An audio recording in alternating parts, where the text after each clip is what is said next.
हरे कृष्णा। आपको पता है कि हम लोग दुखी क्यों रहते हैं? क्योंकि हम अपने ऊपर ज़्यादा विश्वास करते हैं, अपनी प्लानिंग के ऊपर हमें ज़्यादा भरोसा होता है बजाय भगवान की प्लानिंग के। हम क्या सोचते हैं कि जैसा मैं सोच रहा हूँ वैसा होना चाहिए, और जैसे ही वैसा नहीं होता हम परेशान हो जाते हैं। तो आइए हम आपको एक एग्जाम्पल देते हैं जिससे आपको समझ में आएगा कि कैसे हम अपनी प्लानिंग अगर करते हैं तो वो हमेशा सही नहीं होता, लेकिन भगवान की प्लानिंग हमेशा परफेक्ट होती है। साधु संग सर्व शस्त्र खाए, लोभ मत साधु संग सर्व सिद्धि हाय। तो सौभरी मुनि को आप सब जानते हैं। सौभरी मुनि तपस्या कर रहे थे जल के अंदर, तो वहां पर गरुड़ जी आते थे मछलियों को खाने के लिए। तो जब सौभरी मुनि ने देखा कि गरुड़ आता है और ये मछलियों को खा रहा है, ये तो बहुत गलत कर रहा है, तो सौभरी मुनि ने श्राप दे दिया गरुड़ जी को। बोला कि अगर तुमने ये पानी टच किया तो फिर तुम्हारे साथ अच्छा नहीं होगा, तुम खत्म हो जाओगे। ऐसे करके उनको श्राप दे दिया। और गरुड़ जी कौन है? भगवान के शुद्ध भक्त हैं, भगवान के वाहन हैं, उनको श्राप दे दिया। उनको मतलब एक शुद्ध भक्त को अपना हिस्सा लेने के लिए मना कर दिया। क्या हुआ उसके बाद?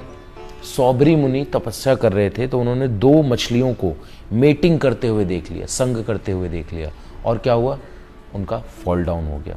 फिर वो पानी से निकल कर गए और 50 लड़कियों से उन्होंने विवाह किया। सौभरी मुनि की प्लानिंग। जिन मछलियों को उन्होंने बचाया वही मछली उनके पतन का कारण बनी। और क्या हुआ? जब गरुड़ जी चले गए वहां से तो वहां पे कौन आ गया? कालिया आ गया, और कालिया पूरा विष फैला दिया उसने, और सभी मछलियां मर गई।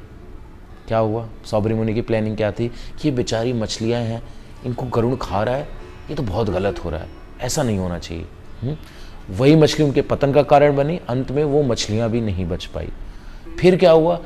वो पानी में जब जहर फैल गया तो ब्रजवासियों को भी दिक्कत होने लगी।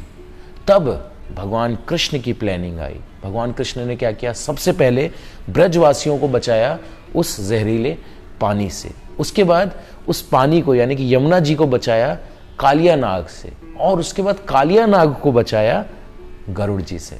क्यों? क्योंकि अगर कालिया वहां से आता तो गरुड़ जी उनको मार देते। तो भगवान ने स्टैंप लगा दिया उनके ऊपर अपने पद चिन्हों का। बोला कि जाओ कालिया, अब तुम चिंता मत करो, तुम्हारे सर पे मेरे चरणों के निशान है, अब गरुड़ तुम्हारा कुछ नहीं बिगाड़ेगा।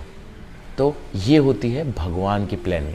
तो हम लोग जब अपनी प्लानिंग करते हैं ना तो हमेशा फेल हो जाते हैं। इसलिए जो होता है, प्लानिंग करो, ऐसा नहीं कि प्लानिंग नहीं करना, प्लानिंग करो, लेकिन उससे आसक्त मत हो। अगर वैसा नहीं हुआ तो परेशान मत हो जाओ, मैंने क्या क्या सोचा था, ऐसा करूंगा वैसा करूंगा, कुछ भी नहीं हुआ, रोने मत लग जाओ।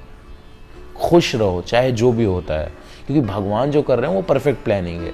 एक विवाहित जोड़ा जा रहा है भगवान के पास, भगवान हमें बच्चा दे दो, भगवान हमें बच्चा दे दो। भगवान 10 वर्ष हो गए शादी को, बच्चा नहीं हुआ, बच्चा नहीं हुआ, बच्चा नहीं हुआ, जाके हर साल भगवान के आगे माथा पटक रहा है।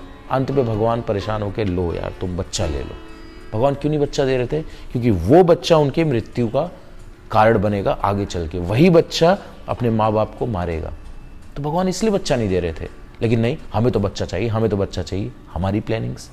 तो चाहे लाइफ में आपके साथ अच्छा हो, चाहे आपके साथ लाइफ में बुरा हो, हमेशा उसमें खुश रहो, प्रसन्न रहो, सेटिस्फाइड रहो, ये सोचकर कि ये भगवान जो हमें दे रहे हैं ये हमारे ही भले के लिए है।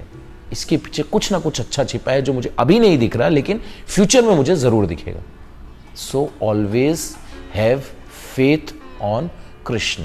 भगवान पे आप फेथ करेंगे तो फिर भगवान के आप बिल्कुल खास हो जाएंगे, और भगवान के अगर आप खास हो जाएंगे तो आपका गोलोक धाम निश्चित है। हरे कृष्ण।